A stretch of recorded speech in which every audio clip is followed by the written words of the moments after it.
وما ادراک ما لیلۃ القدر، تم نے کیا جانا لیلۃ القدر کیا ہے؟ اچھا، یہ قرآن کا بڑا خوبصورت اسلوب ہے، it's a beautiful style of قرآن.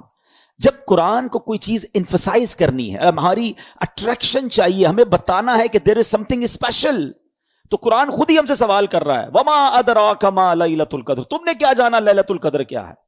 ہمیں تو قرآن نے بتایا ہی نہیں ہے نا، ہم تو پڑھ رہے ہیں، لیکن ہماری اٹریکشن لی جا رہی ہے. آپ دیکھیں سورہ قاریہ میں القارعۃ مل قارعہ وما ادراک مل قارعہ، قرآن وہاں بھی ڈیفائن کر رہا ہے قیامت کو. تو اب ہم سے سوال کیا جا رہا ہے کہ تم نے کیا جانا قیامت کیا ہے، قارعہ کیا ہے، پھر فوراً اس کے بعد قرآن اس کو ڈیفائن کرتا ہے کہ وہ دن کیسا ہوگا. یہاں بھی قرآن نے یہ اسلوب اختیار کیا، اللہ کا کلام کہہ رہا ہے وما ادراک ما لیلۃ القدر، تم نے کیا جانا لیلۃ القدر کیا ہے. پھر آگے خود قرآن بتا رہا ہے لیلۃ القدر خیر من الف شہر، یہ رات 1000 مہینوں سے بہتر رات ہے. اب 1000 مہینوں کا مطلب کیا ہوا؟ 83 years and 4 months، اپروکسیمیٹلی 83.5 سال. یہ سوال ذہن میں آ سکتا ہے کہ قرآن نے 100 سال نہیں کہا، 150 سال نہیں کہا، 1000 مہینوں کی کیلکولیشن کہاں سے آئی؟ سبحان اللہ. اس کے پیچھے بہت سارے شان نزول علماء نے بیان کیے. ایک شان نزول یہ ہے کہ نبی پاک علیہ الصلوۃ والسلام نے بنی اسرائیل کے ایک بہت عظیم بزرگ کا واقعہ صحابہ کرام کو سنایا. ان کا نام تھا حضرت شمعون رضی اللہ تعالیٰ عنہ. واقعہ کیا تھا؟ واقعہ یہ تھا کہ وہ اللہ کے بڑے ولی تھے، بڑے جاندار بھی تھے، بڑی اللہ کی انہوں نے عبادت کی، اور ایسی عبادت کی کہ 1000 مہینوں تک وہ روزانہ روزہ رکھتے تھے، رات کو عبادت کرتے تھے اور جہاد بھی کرتے تھے، اور بڑے طاقتور بھی تھے. ان پر کافر قابو نہیں پا سکتے تھے، اور بڑی چال چل کر بڑی مکاری کے ساتھ انہوں نے ان کو گرفتار کیا، اور پھر ان کو یوں سمجھے کہ ٹکڑے ٹکڑے کر کے شہید کیا گیا. بڑا ظلم بھی ہوا ان کے اوپر. پھر جنہوں نے ان کو شہید کیا ان پر عذاب بھی نازل ہو گیا. بڑا طویل واقعہ، میں اس کو شارٹ کر کے بیان کیا میں نے. اچھا، اب جب یہ واقعہ نبی پاک علیہ الصلوۃ والسلام نے صحابہ کو سنایا نا، تو صحابہ کرام علیہم رضوان جو تھے ان کا مائنڈ سیٹ کمال کا تھا. ایسے کمال کے صحابہ ہیں سبحان اللہ. اب جب یہ واقعہ سنا، اب آپ نے بھی سنا، میں نے بھی سنا، ہمیں تو لگتا ہے کہ یار کتنے بڑے بزرگ تھے ماشاءاللہ، کتنی عبادت کی، کتنا ثواب کمایا. وہ فوراً اپنی نیکیوں کے بارے میں فکر مند ہو جاتے تھے. کہتے حضور یہ پہلی قوم والے تو آگے بڑھ گئے، ہماری تو عمریں ہی چھوٹی ہیں. 1000 مہینے تک تو وہ روزے رکھتے رہے، 1000 مہینے تک تو رات عبادت کرتے رہے، جہاد کرتے رہے. 1000 مہینوں کا مطلب 83.5 سال اپروکس. ہماری تو عمر 60 70 80 سال. یہ تو ہمارے پاس ٹائم ہی نہیں ملتا، اتنا ٹائم ہی نہیں ہماری لائف میں. وہ نیکیوں میں آگے بڑھ گئے. یہ بات بڑی کمال کی، جملہ ذرا سمجھیے گا. صحابہ رنجیدہ ہوئے کہ دوسری قوم، دوسری جو امت ہیں وہ نیکیوں میں آگے بڑھ رہی ہیں، ہم پیچھے رہ گئے. آج ہمارا حال یہ ہے کہ ہم یہ سوچتے ہیں کہ فلاں بنگلہ بڑا بنا لیا اس نے، ہے وہ کاروبار میں آگے بڑھ گیا، وہ پیسوں میں آگے بڑھ گیا، اس کی گاڑی اچھی ہو گئی، اس نے موبائل اچھا خرید لیا، ہم اسی ٹینشن میں رہ گئے.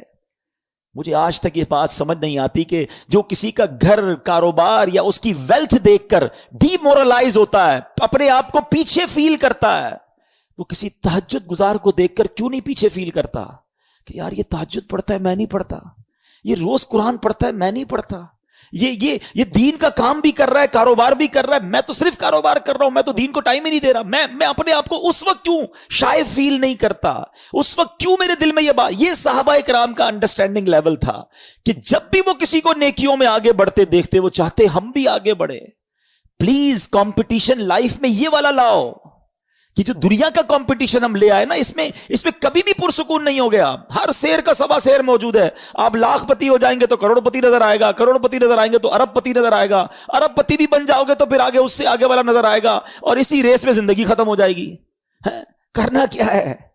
پلیز یہ سیکھو. یہ لیلۃ القدر ملی، کتنی عظیم رات کیوں ملی؟ جب صحابہ کرام غمزدہ ہوئے تو نبی پاک کے بھی قلب اقدس پر جو ہے وہ رنج طاری ہو گیا. تو میرے آقا علیہ الصلوۃ والسلام کے جب دل پر رنج طاری ہو، یہ رب کو کب گوارا ہے.